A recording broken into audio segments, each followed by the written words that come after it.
ان اللہ یحب المتوکلین، بے شک اللہ توکل کرنے والوں سے محبت فرماتا ہے۔ الحمدللہ رب العالمین والصلاة والسلام علی سید المرسلین، اما بعد فاعوذ باللہ من الشیطان الرجیم، بسم اللہ الرحمن الرحیم۔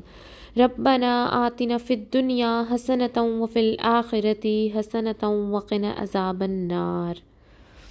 لا الہ الا انت سبحانک انی کنت من الظالمین۔ یا حیو یا قیوم برحمتک استغیث۔ آج 1 اپریل 2024 منڈے کا دن ہے۔ آج ہم بات کریں گے کرنٹ افیئرس کے بارے میں۔ چونکہ سوشل میڈیا پہ یہ خبر بہت عام ہے، 5 ریڈ ہائفر یعنی کہ 5 لال بچیاں، یہ ایسی گائے ہیں جس کو کھیتی باڑی کے لیے یوز نہ کیا جائے، کبھی اس کا دودھ نہ دھویا جائے اور اس طریقے سے یعنی وہ بالکل جوان ہو۔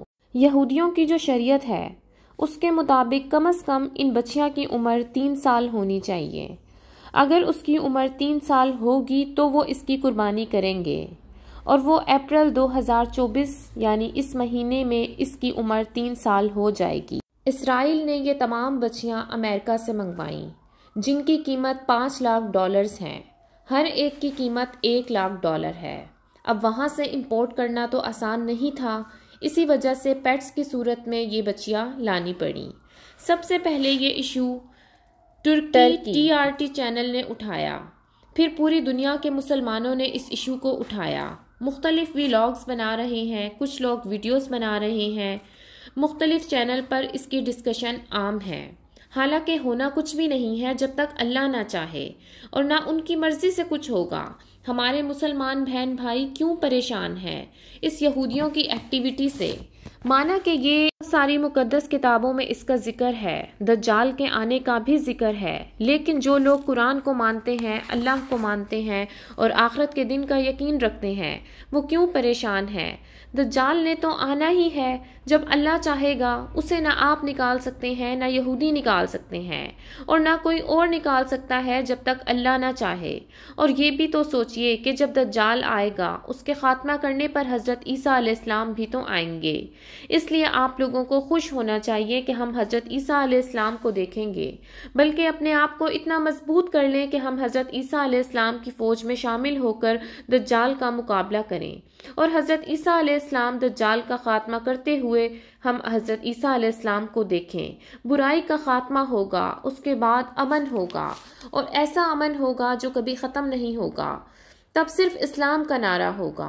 لوگ اس لیے بھی پریشان ہیں کہ لال بچیا کی قربانی کے بعد مسجد اقصی کو شہید کر کے تیسری مرتبہ ہیکل سلیمانی کی تعمیر ہوگی، جو کہ یہودی قوم کے لیے اتنا ہی اہم اور مقدس ہے جتنا کہ مسلمانوں کے لیے خانہ کعبہ۔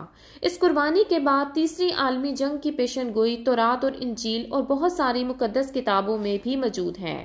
مسجد اقصی کے سامنے ایک پہاڑ ماؤنٹ اولیو ہے، وہاں ان لال بچیوں کو رکھا گیا ہے اور ان کی پرورش کی جا رہی ہے، اور وہیں اس کی قربانی بھی ہوگی، اور بہت زیادہ بہتر انداز میں ان کی پرورش بھی ہو رہی ہے۔ اسرائیل یہ سب کچھ اس لیے کر رہا ہے کیونکہ وہ 3rd ٹیمپل یعنی تیسری عالمی جنگ کی تیاری کر رہا ہے۔ تبھی تو فلسطینی مسلمانوں کو اتنی بے دردی سے ان کا خاتمہ کر رہا ہے اور رفح پر حملے کر کے ان کا وجود مٹانا چاہ رہا ہے۔ ایک طرف مصر اپنا بارڈر کھولنے کو تیار نہیں، دوسری طرف سمندر ہے، باقی دونوں طرف سے اسرائیل کے حملے، اور اب کی بار الرفح پر حملہ فلسطینیوں کی نسل کشی ہوگی، نہ کہ جنگ۔ اس وقت غزہ کے 5 حصوں میں سے فلسطینی الرفح میں پناہ لیے ہوئے ہیں، جہاں پر کوئی بھی میڈیکل یا کھانے پینے کی یا بنیادی ضروریات یا اس کے علاوہ کوئی سہولت موجود نہیں ہے، جبکہ امریکہ نے اسرائیل کو وارن کیا ہے جیسے وہ پہلے غزہ پر حملے کر رہا تھا اور امریکہ ان کی مدد کر رہا تھا اسلحے میں بھی، اب وہ نہیں کرے گا، الرفح پر حملے کے لیے بالکل نہیں کرے گا، کیونکہ اب فلسطینیوں کے پاس کہیں بھی جانے کا کوئی راستہ نہیں ہے، اب وہ ایک بند گلی میں پہنچ چکے ہیں۔ لیکن اسرائیل نے واضح طور پر یہ کہا ہے کہ امریکہ مدد کرے یا نہ کرے، پھر بھی وہ رافع کو مکمل طور پر تباہ کر کے فلسطینیوں کا وجود ہی اس سرزمین سے مٹا دے گا، ورنہ یہ لوگ اپنی جان بچا کر خود ہی یہاں سے بھاگ جائیں۔ اب آپ لوگ خود سمجھ جائیں کہ اسرائیل ایسا کیوں کر رہا ہے۔ ظاہر ہے تھرڈ ٹیمپل کی تیاری کر رہا ہے۔ وہ نہیں چاہتا کہ اس بار غازہ سے ان کو کسی بھی مزاحمت کا سامنا کرنا پڑے، لہٰذا ان کا پتہ ہی ہمیشہ کے لیے صاف کر دینا چاہتا ہے۔ دوسری طرف وہ مسلمان امت کے نفس کو بھی دیکھ چکا ہے کہ ان جیسے بے حس بغیرت حکمران موجود ہیں تو اس سے زیادہ سوچنے کی ضرورت نہیں ہے، جنہوں نے مسلمان بہن بھائیوں کو، اپنی عورتوں کو، اپنے بچوں کو اسرائیلی فوج کے رحم و کرم پر چھوڑ دیا ہے، یہاں تک کہ خود سعودیہ عرب یمن کی یہودی باغیوں کی طرف سے اسرائیل کے شپ میں جو تیل ڈلتا ہے وہ سعودی عرب پہنچا رہا ہے، اور یہی وہ تیل ہے جو اسرائیل جہازوں میں بمباری کے لیے استعمال ہوتا ہے، ان کے ٹینکوں میں استعمال ہوتا ہے، اور انہی سے غازہ میں حملے کیے جاتے ہیں۔ بحرین، قطر، یمن اور لبنان کافی حد تک غازہ کے مالی مدد تو کی ہے، لیکن سعودیہ عرب، UAE اور ایجپٹ جیسے ملک بے حس ہو چکے ہیں۔ یہ چھوٹے ملک کیا ہی مدد کر سکتے ہیں، لیکن پھر بھی ان سے جتنا ہو سکا ان لوگوں نے مدد کی ہے۔ پوری مسلم دنیا کو تو چھوڑ دیں، صرف عرب ملک ہی اکٹھے ہو کر ایک طاقت بن جائیں تو اسرائیل کا بائیکاٹ کر دیں تو اس کا وجود ایک دن بھی باقی نہیں رہے گا۔ لیکن افسوس عربی ایسا نہیں کرتے، کیونکہ یہ عربی تو ہے ہی نہیں، یہ تو اجمی مسلمان ہیں۔ اب بات کرتے ہیں لال بچیا کی۔ اس لال بچیا کی قربانی کے بعد تیسری عالمی جنگ کی پیشن گوئی اور پھر دجال کے آنے کی پیشن گوئی قیامت کی آخری نشانی کے طور پر الہامی کتابوں میں موجود ہے۔ یہودی قوم جس آخری مسیحا کے آنے کے 2000 سال سے منتظر ہے، اس کے لیے یہ ایک جھوٹا مسیحا ہے، اور دجال کا خاتمہ کرنے کے لیے حضرت عیسیٰ علیہ السلام کو اللہ تعالیٰ اس سرزمین میں بھیجیں گے۔ حضرت عیسیٰ علیہ السلام دین اسلام کو پوری دنیا میں نافذ کریں گے۔ اس تیسری عالمی جنگ کے بعد اور دجال کے خاتمے کے بعد حضرت عیسیٰ علیہ السلام پوری دنیا میں حکومت کریں گے اور ایک ہی نظام نافذ کریں گے۔ پوری دنیا میں صرف دین اسلام ہوگا۔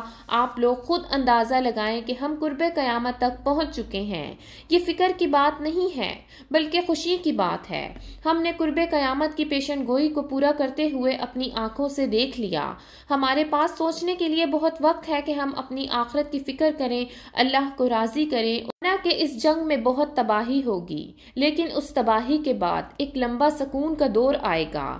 ہم انسان چاہیں نہ چاہیں موت تو ایک دن آنی ہے، موت ہر حال میں آنی ہے، موت برحق ہے، تو کیوں نہ ہم ان خوش نصیبوں میں شامل ہو جائیں اور جنت کا سودا کر لیں، ایسی جنت کا سودا کر لیں جس میں ہم ہمیشہ رہیں گے، جو امام مہدی کے ساتھی اور رسول اکرم صلی اللہ علیہ وآلہ وسلم کے مطابق جنتی گروہ کے اندر شامل ہوں گے، جنہیں آپ نے خود جنت کی بشارت دی ہے۔ تو اللہ تعالی ہمیں سمجھنے کی توفیق عطا فرمائے، آمین یا رب العالمین۔